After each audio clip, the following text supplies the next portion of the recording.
Hürmetli vatandaşlarım, bugünkü leksiyimizde başlayımız.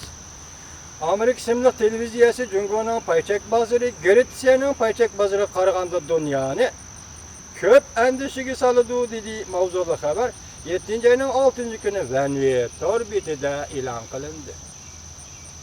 Apinaga dikkat qilishga qaraganda dunyoviy mablag'i salg'uvchilar nazarini texmo Jungo payçak bazarının hozirgi holatiga qaratish kerak.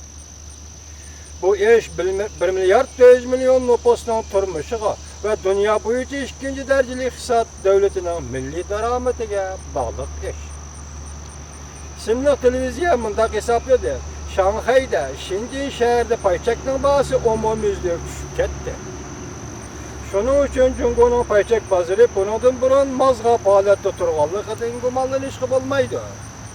Jungo hukumati bor kuchini ish qilib bozorni qutqazmoqchi bo'ldi. Ziyonni eng tuvan chek saqlab qolishga urindi, lekin bu tadbirlarning hammasi aksiya unum berdi.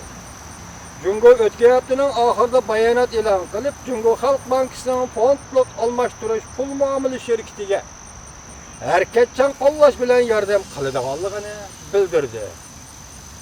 Simliq televiziyasi bunday hisobladi. Bozorni bu shaklli qutqizish amaliyotda kapolat sommasi savdosiga yo'l qo'yganlik bo'lib hisoblanadi.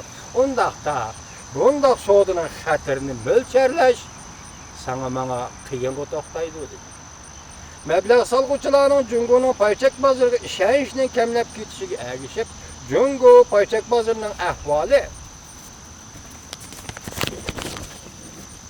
texmo osonlashib ketishi mumkin. 7. ayning 6. günü Shanxayda pay ko'rsatkichi 2% o'rdi, lekin Shenzhen shahrida 3% tushib ketdi. Kasb ahli dediki bu hodisa ajoyib bir g'ayri hodisadir. CNN yani Amerika'nın Simliq televiziyasi mundaq hisobladi. Paychak bozorda bahoning tushib ketishi bu iqtisodiy krizisning alomatidir. Jungo navbatda Amerika ve Avrupa ittifoqining eng chong savdo sherikidir. Iqtisodiy sog'lom taraqqi qilgan Jungo dunyo iqtisodi uchun muhim edi, albatta ahamiyat edi. Bundan başqa Jungo dunyo neft savdosi setib olg'uchi davlatdir. 7. ayning 6. gün tashqari dünya 7. ayning 6. gün tashqari dünya ham neft bahosining tushib ketishini Gretsiyadan ko'rdi.